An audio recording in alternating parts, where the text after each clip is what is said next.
এই আন্দোলনের মাস্টারমাইন্ড মানুষ না, এই আন্দোলনের মাস্টারমাইন্ড ছিলেন আল্লাহ। শেখ হাসিনার এই অত্যাচার নির্যাতন, আল্লাহ যেটা বলছেন যে আল্লাহ অত্যাচারীকে ছাড় দেন কিন্তু ছেড়ে দেন না, সীমা লঙ্ঘনকারীকে তিনি পছন্দ করেন না। শেখ হাসিনা তার সীমা লঙ্ঘন করেছিল, তাই তাকে মাঝখানে অনেকদিন ছাড় দিয়েছিলেন, শেষ পর্যন্ত ছেড়ে দিন। আল্লাহ লানত এবং গজব এসেছিল।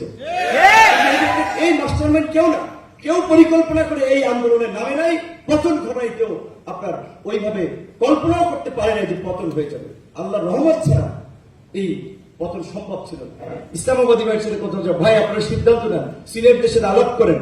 মনির হোসেন কাসেমের সাথে আলাপ করেছিলাম, ওই একই দিনে হয়তো আমি গ্রেপ্তার হবো, এটা আমার মনে কামড় দিয়েছিল, যে কারণে আমি তারপর ইসলামী আন্দোলনের প্রেসিডিয়াম সদস্য আশরাফ আলী আকনের সাথে আলাপ করেছিলাম, বিএনপির খসরু সাহেবের সাথে আলাপ করেছিলাম, মহাসচিবের সাথে আলাপ করেছিলাম যে এই রকমের বর্বরতার পরেও যদি আমরা একটা ইউনাইটেড রেজিস্ট্যান্স গড়ে তুলতে না পারি, তাহলে আমাদেরকে ফুটবলের মতো কিন্তু পরবর্তীতে সবাইকে শুট করবে, কাউকে তারাই ফেলবে, এটা বলছিলাম। তো সেখানে সালাউদ্দিন সাহেব একটা পজিটিভ রোল আমরা আশা করেছিলাম। এখন আমাদের সোশ্যাল মিডিয়ার অ্যাক্টিভিস্ট বিভিন্ন দেশের বাইরে থাকেন, দেশে থাকেন, তারা সবাইকে কেউ রয়ের দালাল বাড়িয়ে দিচ্ছেন, ভারতের দালাল বাড়িয়ে দিচ্ছেন। এই গণ অভ্যুত্থানে যারা আমরা এখন দেশে আছে, আন্দোলন সংগ্রামের সবাই অংশীদার, আমরা নিজেরা বুঝে না বুঝার জন্য বিভ্রান্তি ছড়াচ্ছি। তো এই কারণে যেটা আমি বলবো, মাহমুদ ভাই যে কথা বলছিলেন যে এই জুলাইয়ের পাতাতন অবশ্যই এই শাপলা চত্বর ছিল, এখান থেকে প্রেরণা নিয়েছে। এবং এই আন্দোলনে যদি আলেম ওলামারা যদি এভাবে কানেক্টেড না হতো, এই আন্দোলন সফল হতো কিনা আমার সন্দেহ আছে। এবং আমি এই আন্দোলনের মাস্টারমাইন্ড মানুষ না, এই আন্দোলনের মাস্টারমাইন্ড ছিলেন আল্লাহ। শেখ হাসিনার এই অত্যাচার নির্যাতন, আল্লাহ যেটা বলছেন যে আল্লাহ অত্যাচারীকে ছাড় দেন কিন্তু ছেড়ে দেন না, সীমা লঙ্ঘনকারীকে তিনি পছন্দ করেন না। শেখ হাসিনা তার সীমা লঙ্ঘন করেছিল, তাই তাকে মাঝখানে অনেকদিন ছাড় দিয়েছিলেন, শেষ পর্যন্ত ছেড়ে দিন। আল্লাহ লানত এবং গজব এসেছিল। এই মাস্টারমাইন্ড কেউ না, কেউ পরিকল্পনা করে এই আন্দোলনের নামে নাই, পতন ঘটাই কেউ আপনার ওইভাবে কল্পনাও করতে পারে না যে পতন হয়ে যাবে। আল্লাহ রহমত ছাড়া এই পতন সম্ভব ছিল না।